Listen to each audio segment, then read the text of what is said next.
Well, thank you everyone for being here, and thank you for flying to Guatemala. I'm so excited to be next to 4 game changers in the marketing field and brand strategy. And let's start with introducing yourselves a little so we can all get the perspective from where you come from. Hello, everyone. My name is Dot Lung. Dot is short for Dorothy, and Long is dragon in Mandarin. And you may know me as a mother of social dragons. I help rock stars, misfits, and rebels build a social media presence on Instagram. Hi, everyone. I'm Peter Weltman from San Francisco and Los Angeles. I run Man of the World Media, so we're creating our superhero team. And I help companies create their communication strategy and shout their visions to the world. Good morning. I'm Patric Timmermans. I'm a Dutchman, lost Dutchman in Seattle, where I've been for 23 years. My career has always been in marketing. Go-to-market strategies, working for Microsoft and Microsoft partners, Infor, those kind of big tech companies. But my background is actually, I have a doctorate in industrial engineering and I'm a very geeky marketer. Hi, I'm Andrew. I'm a 5-time founder. I've built and sold 4 companies. At the 5th one I have now, we're the leader in fraud detection for the music industry. Outside of that, I started a venture capital fund. We have 14 funds, 5 fully active now, 9 deployed. And you might have seen, 12 of us running around here saying hi to everyone looking for cool companies. And I've done a lot of marketing in general. So thank you for flying to Guatemala with all the crew, all your team. That's great. So trust is about transparency. It's about being true. It's about being able to rely on. And it's vital for any brand strategy because consumers prefer to buy from brands they trust. So Patric, I love the way you think about what marketing is. Tell us about the key elements in a marketing plan. You're an expert in B2B, but tell us about what you think marketing is. I think marketing depends very much on kind of industry. So my background is business-to-business technology. I worked for big companies selling software, but I was also a VP marketing and lead marketing for small companies. And then it's about like how do you create that visibility in the market, and that's all about trust and build that trust as lasting engagements. So I started thinking, the first time I was a head of marketing, I started thinking of myself at some point really as a producer myself. And I started building a constellation of people and companies around me, and I invited even my competitors to do my webinars. So I became known in the industry for those webinars. And at one point, I had an environmental agency of the US coming to me and say, hey, you're better in disseminating information. Can we be part of your webinar? Now, that I got trust, right? Because now they didn't go to the EPA.org. They went to my website for information. So that was a win. That was a big win. Thank you. And Peter. Sure. For better or for worse. Very convenient. So your superpower is storytelling. So tell us a little bit more on how you use storytelling for business growth. Absolutely. So my background, I was a journalist. I've been a storyteller forever.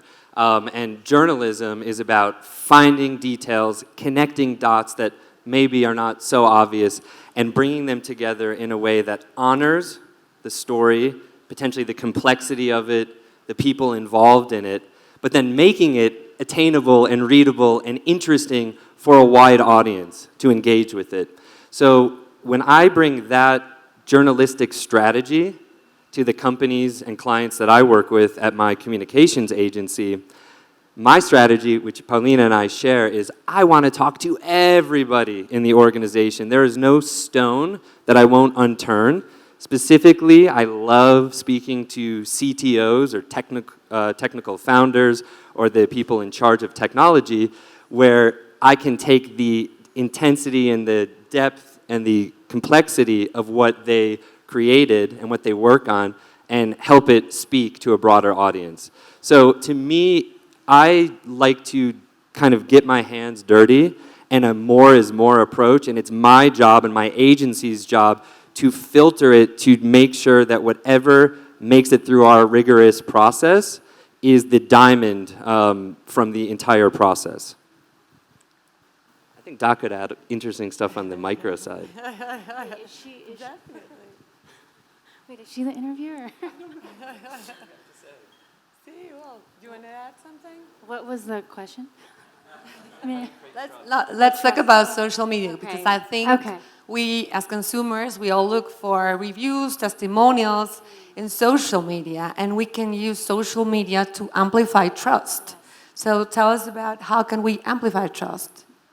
So trust is a combination of 3 factors. The ABCs of trust, which all of our little dragons learned yesterday in the keynote, is that A stands for authority and authenticity. You need to be extremely true to your brand, true to yourself, and know exactly what you stand for and why.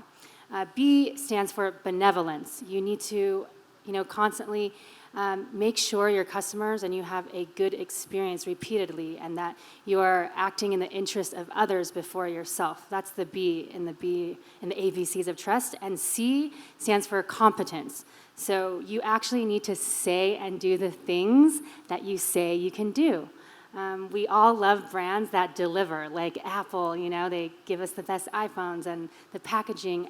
Every piece of the brand is delivering what they say they are, which is the most innovative iPhone or mobile smartphone in the world, and they're delivering that full experience.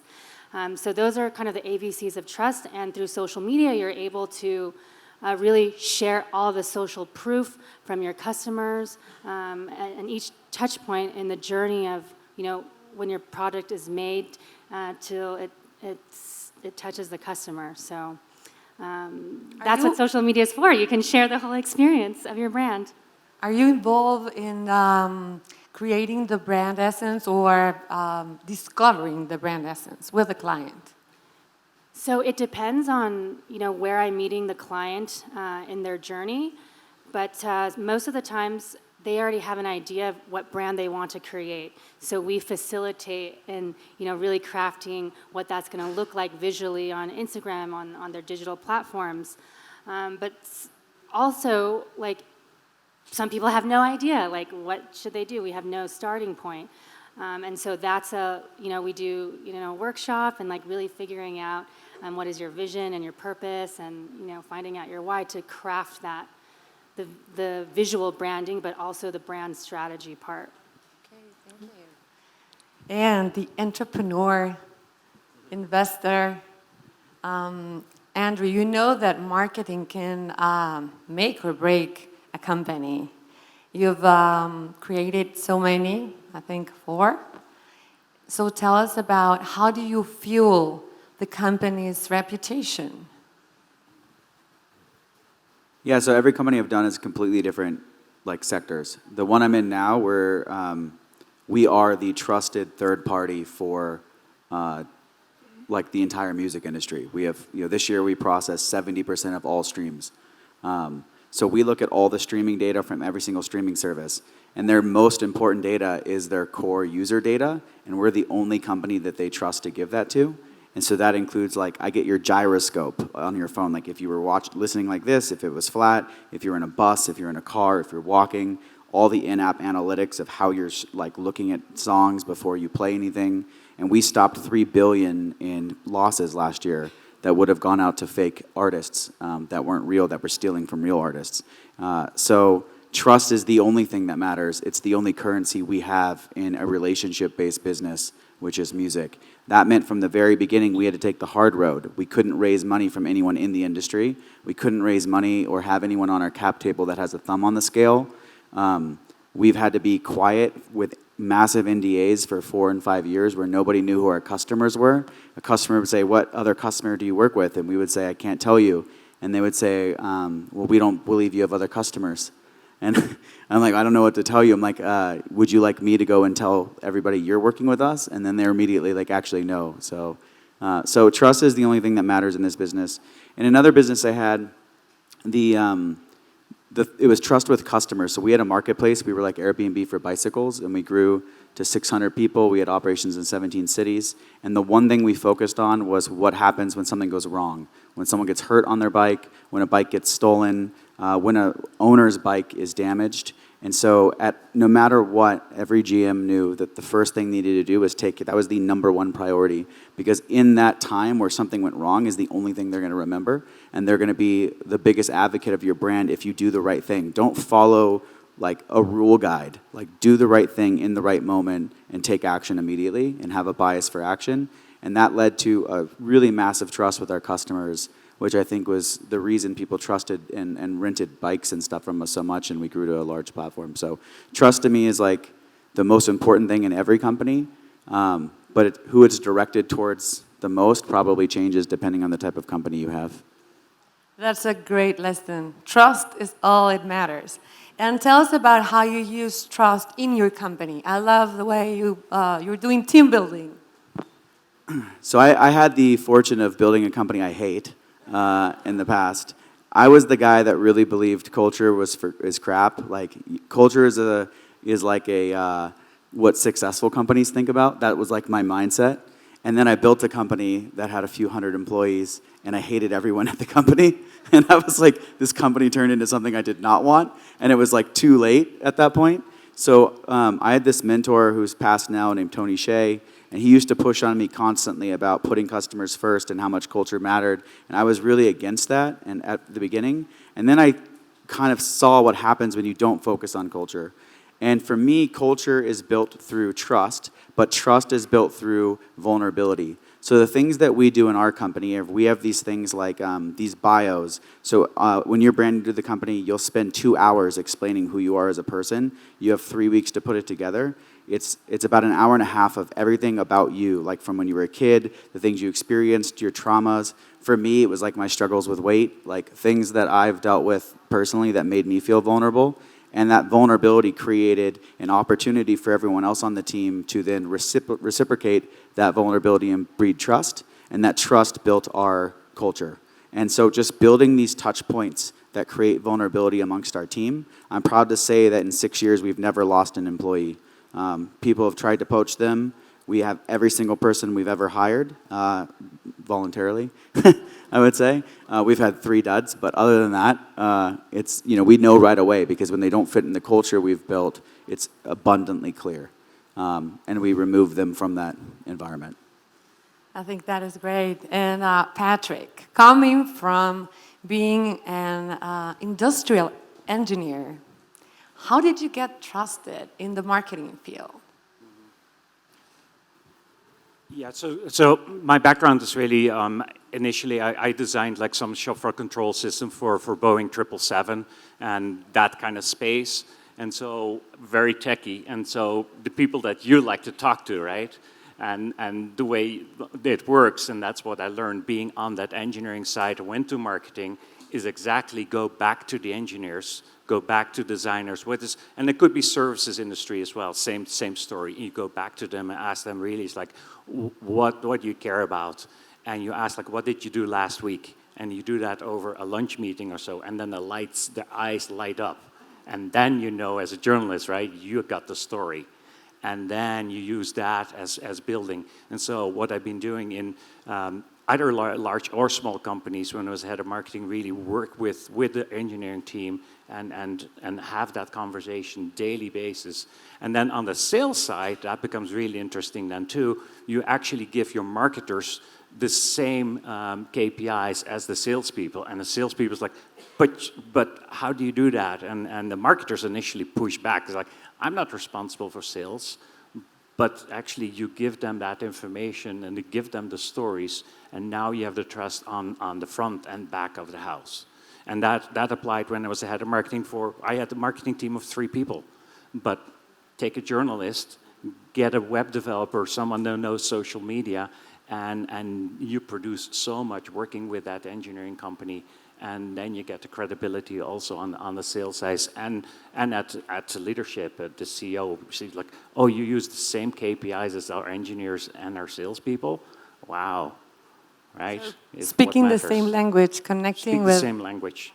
and physically even be placed in the engineering team, you get really interesting conversations. And we're living in an all-time low of trust from consumers, media, government. Tell us about being a journalist. How do you feel about media? There's like a Edelman Trust Barometer. Have you heard of that? Yeah. Well, how do you feel about media? Well, I don't know if I'm going to answer that because that's not my expertise. But I can say from the brand side and from the agency side, right? Because we build, and it's actually been pretty amazing to hear both of you talk about building trust within, whether you're an in-house marketer or an agency coming in to work with teams, right? Because the trust you build with your clients, your customers, or your internal teams or the teams you work with, what I've found is that then directly relates to what goes into the world. And, you know, as an agency, we have high integrity with what we put out into the world, those same journalistic instincts and integrity. So we tell stories about our clients and customers, and sometimes we find the story that they might not even know about themselves. So that's what we come in for, but we're telling the truth.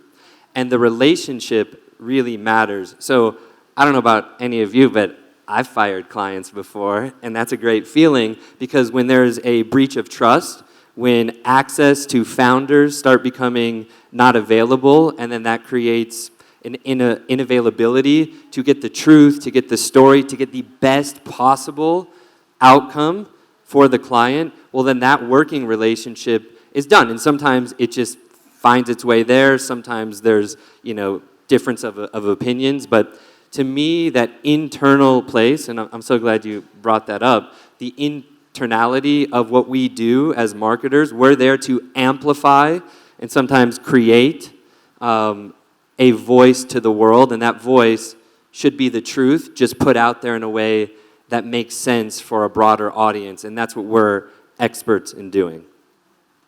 And technically speaking, Dot, whenever you write a story for a brand, some techniques in social media and how to get the story out, because we have,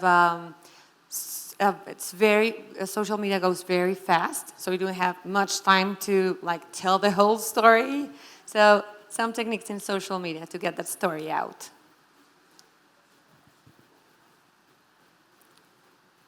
So, can you repeat the question? Sorry, like you want a tip on how to get a... Social media works really fast. And when Yeah. you write a story for a brand, maybe it's a long story, it's a lot of details. So how can you get all the story through like a 14-sec video? I'm sorry if I didn't say it correctly.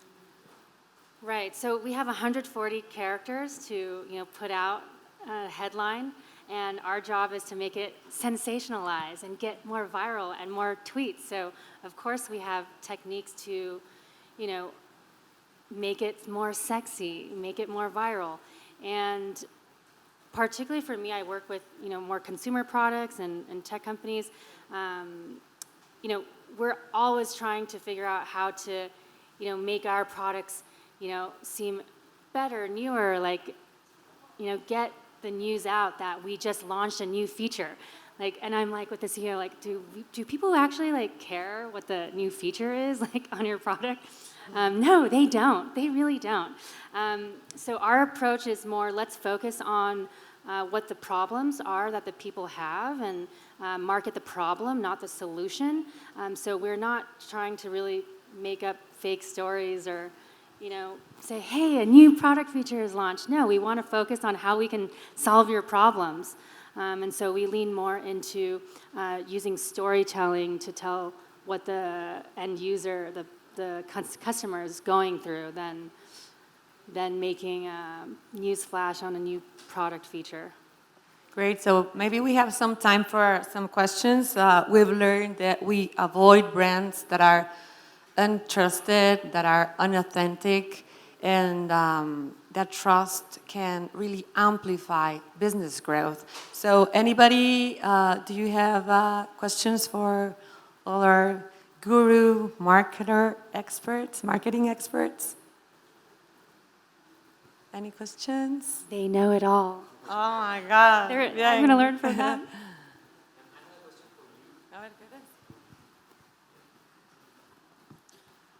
How do you compare B2B marketing to C to like to B2C? Sorry. Like, what would you say is the difference from B2B marketing to B2C marketing? So the question is, what's the difference between B2B and B2C marketing? Yeah, what are like the key differences? There's a lot of different, lot of things, but what I see, especially when you work for smaller tech companies, a marketing budget is maybe 5% of revenue or so, and so you work for a small tech company, well, what is your marketing budget? And that includes headcount. So your CEO comes to me, he's like, I want an ad like Apple. Well, that's never gonna happen. Right? Just the creation of one ad exceeds your annual budget. So how do you do that? So the way I overcome that is actually looking more at assets that are evergreen assets. And so you talk about, like exactly like you said, because I attend your keynote, and that's the thing I wrote down myself, because that's what I do, is create stories about challenges, about issues, and have that story, then create a whole media plan around it. So I would hire a Peter, and he would do that interview, and then find out like traceability of items in medical device manufacturing. Well, you're a medical device manufacturer, you know everything about it, and he will write a story that you can then have a podcast about, a webinar about, your website, 3 stories and a blog, and you create a byline article, and you go to the publication around medical device manufacturing, and he says like, you know, I'll place a little ad if you place my byline. Like, I don't, like, basically I said, I don't do ads. Well, it's not true. I do ads if you place my byline. Now I have that one story that Peter and his team wrote, and I disseminate it 100 times, and that keeps coming back. And you start seeing that traffic coming back year over year, and you get an exponential growth, really, on that one asset. And then you become an asset factory yourself. So I never use the word influencer, but in a sense, you become an influencer in that market by creating assets that keep giving back.